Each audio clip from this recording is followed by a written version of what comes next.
Assalamualaikum warahmatullahi wabarakatuh.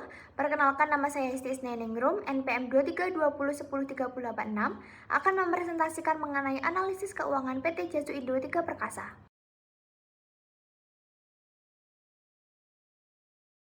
PT Jasu Indo Tiga Perkasa didirikan pada tanggal 10 November 1990 dan tercatat di Bursa Efek Indonesia pada tanggal 16 April 2002. Visinya yaitu menjadi penyedia terbaik solusi dokumen dan teknologi kartu di Indonesia.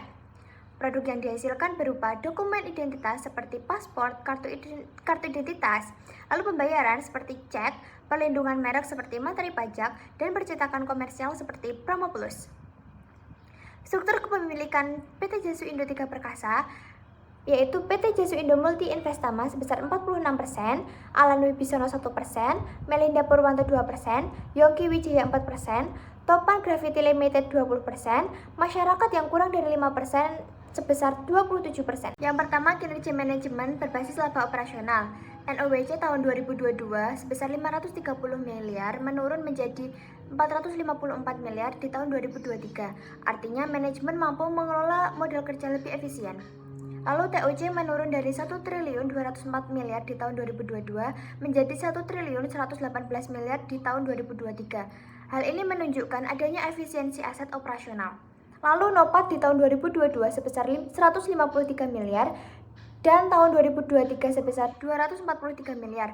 Kenaikan ini menunjukkan peningkatan kinerja laba operasional setelah pajak. Pada kinerja manajemen dalam konteks added value, MVA meningkat dari 786 miliar menjadi 1 triliun 25 miliar. Hal ini menunjukkan manajemen mampu menciptakan nilai lebih tinggi bagi pemegang saham. Lalu EVA juga meningkat secara signifikan yang menunjukkan perusahaan tidak hanya menghasilkan laba, tapi juga melebihi biaya modal yang digunakan. Pada profitabilitas, BEP yang awalnya 14,16% naik menjadi 18,63%. ROI dari 10,34% naik menjadi 13,45%. ROE dari 14,85% naik menjadi 21,41%. Lalu OPM dari 13,81% menurun menjadi 13,69%. Kinerja profitabilitas pada PT Jasu Indo Tiga Perkasa menunjukkan tren positif di hampir semua indikator utama, kecuali OPM yang menurun sedikit. Hal ini mencerminkan bahwa perusahaan berhasil meningkatkan efektivitas operasional dan pengembalian modal pemegang saham, meski masih perlu perhatian dalam pengelolaan margin operasional. Pada manajemen aset, inventory turnover menurun dari 6,21 kali menjadi 2,69 kali. Hal ini menunjukkan lambatnya perputaran barang dagang. Lalu receivable turnover meningkat secara signifikan dari 11,92 kali menjadi 18,44 kali. Artinya perusahaan lebih efisien dalam penagihan piutang dan mengelola kredit. Lalu ada fixed asset turnover juga meningkat dari 2,23 kali ke 3,43 kali, yang artinya aset tetap digunakan lebih produktif dalam menghasilkan pendapatan. Pada likuiditas, current ratio menurun, yang artinya kemampuan perusahaan dalam memenuhi kewajiban jangka pendek sedikit melemah, namun masih berada di atas batas aman. Lalu quick ratio meningkat sebesar 0,02 yang menunjukkan perbaikan dalam likuiditas tanpa mempertimbangkan persediaan. Dan cash ratio meningkat cukup signifikan yang mengindikasikan penguatan posisi kas. Adanya peningkatan ini menandakan bahwa PT Jasu Indo berhasil menjaga kestabilan likuiditas. Pada nilai pasar, price to earning meningkat signifikan dari 8,11 menjadi 10,16. Hal ini mengindikasikan optimisme pasar terhadap prospek laba perusahaan. Lalu price to book dan market to book sama-sama naik tipis dari 1,76 menjadi 1,94. Hal ini menunjukkan valuasi pasar atas ekuitas perusahaan juga meningkat. Pada struktur modal, debt to capital ratio turun dari 5,20% di tahun 2022 menjadi 4,45% di tahun 2023. Hal ini mencerminkan pengelolaan utang yang lebih konservatif.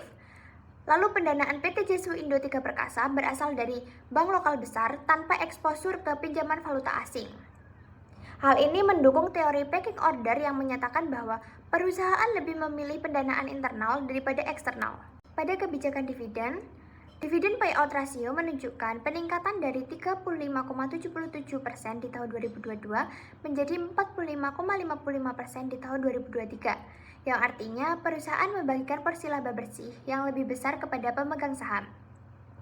Sesuai dengan signaling teori, kenaikan dividen memberi sinyal positif ke investor, tetapi harus tetap seimbang dengan kebutuhan internal perusahaan. Kesimpulannya yaitu, kinerja keuangan PT Jasu Indo Tiga Perkasa membaik, struktur modal konservatif, dividen meningkat, dan membuat sinyal positif ke investor, lalu nilai tambah perusahaan naik, likuiditas cukup stabil, dan efisiensi persediaan menurun. Sarannya yaitu meningkatkan efisiensi persediaan, menyeimbangkan dividen dan investasi, memperkuat reinvestasi laba, mempertahankan struktur modal konservatif, mengelola likuiditas lebih baik lagi, dan fokus terhadap nilai tambah melalui kinerja operasional berkelanjutan.